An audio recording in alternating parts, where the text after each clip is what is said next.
You're watching Hot Indonesia with Linda, Nina, and me. Here's hot topic number 2, danger zone.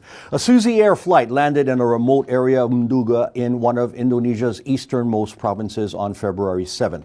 Pilot Philip Mertens and 5 passengers were then confronted by fighters from the West Papua National Liberation Army. The plane was set on fire. The pilot taken hostage. The rebel group told authorities it wants independence for West Papua, and a spokesman spoke to a media outlet in New Zealand saying it wants that government to negotiate for their citizens' release. Ladies, this is an escalating mess, and one that I think is not getting enough attention in the media, in my opinion. First, the aircraft is owned by a former cabinet member, former Fisheries Minister Suzy Pujiasuti.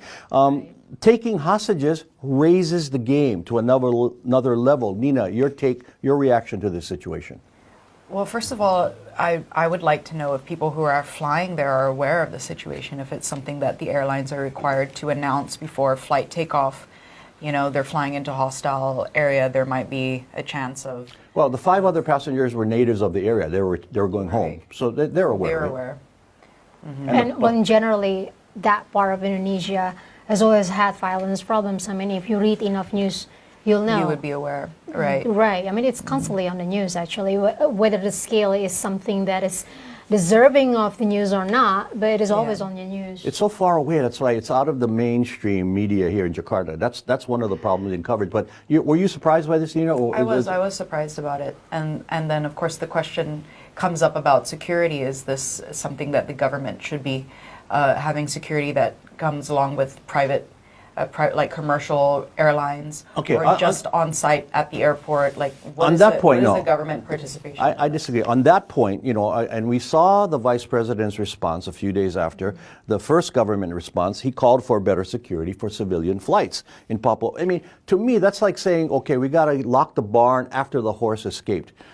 It's not the root problem, right, Linda? I mean, you got to get to the root, otherwise these things will keep happening. Right. The root problem is so much bigger than what we can talk about in the next And we have talked about the issue of, And until that's resolved, all the disenchantment within the Papuans of how their province is being governed, then this will never go away. It's just going to take another different form. This time, the group kidnapped someone. There will be another target. There have been riots. I mean, there have been full-blown riots that went on for days, I remember when I traveled to Papua, I was told not to go to certain places. I mean, it wasn't even the Jakarta people. It was the local telling me, hey, where are you going? Okay, this places you go, this places you don't, And it's sad because it's still part of Indonesia. How come I not be able to go safely enough?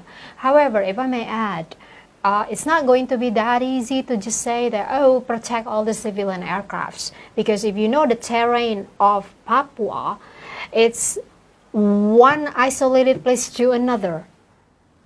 Yeah, mountaintops, deep valleys. Yeah, I've flown in there also. Right. That's why they need the little airports, and it's not so easy to just guard those little airports. And you increase the armed presence. That just to me escalates the mood for violence. Exactly. So that's not the remedy. That's not the answer.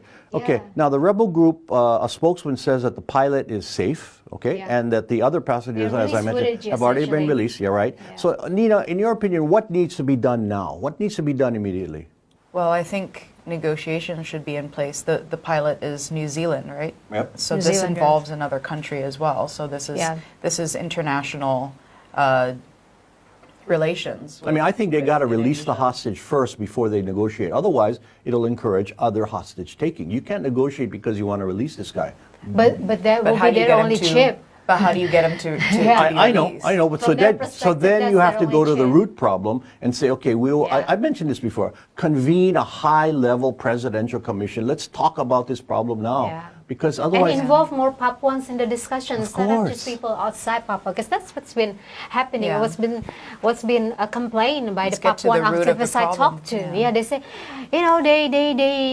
they went out of their way to do this, and the president will fly in, taking this picturesque moments, sunset pictures, whatever, but nothing gets done on the ground enough, and not enough Papuans are being consulted and being asked. But the government will tell you they are, right? That's Of their course, side. of course. And Is the New Zealand government getting involved? well, pressuring Indonesia is tough enough to do this or negotiate, but getting a foreign government involved, it's even more difficult going to be because messier. diplomatically they don't want to get involved in an internal. Of course, it involves a New Zealand citizen, but I think they should not get involved until Indonesia does all it can to negotiate.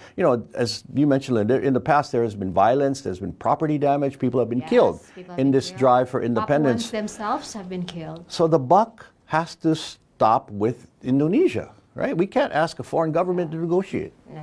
But isn't that interesting, though, that they... Good tactic, interesting. They say, no, we don't want to deal with the Indonesian government. This is a New Zealand government. So that's a ploy to get... Indonesia going, Right, because they can say, right, no, we're not going to, okay, we'll take care of it, but will it really light the fire? Do you Yeah. think Indonesia, this has to move them forward, because then no one's safe, let alone Indonesians getting abducted, a foreign national, and that was their target. And not to mention that if you fly a lot with Susi Air in the eastern of Indonesia, most of the pilots are not Indonesians. Most of the pilots are not. Right. And this just creates an opportunity for more evil things. Yeah. If I were Susi Pujiasuti, I'd be really concerned at this point. Because and her airline is one of the few that actually can cater to that part of Indonesia because of the terrain and everything else. Small planes. Right, so they're just sitting duck now. And the fact that they attacked the company of a former cabinet minister, that's pretty brave, bold, right? yeah. Because that's the highest levels of government, and she could ask for help on the highest level. But she wanted to get their attention, basically. But she had been like a very successful businesswoman before that, so maybe they didn't really take into effect that she was in the government for what? I think they knew. 5 years? I mean, I would use all the leverage I can. If I'm not advocating doing that to people, but I think they knew what they were doing. Well, let's see. As of this taping, he's still in the rebels' hands, and they're saying that he's safe, and they're going to make him train their pilots to fly. All this, I don't know what they're saying, but let's hope this is resolved soon, and as appeases all sides as best as possible, and get to the root problem. That is the key. We've talked about this many times. Okay, more Hot Indo is ahead. Catwalk campaign, Indonesian designers on display at New York Fashion Week.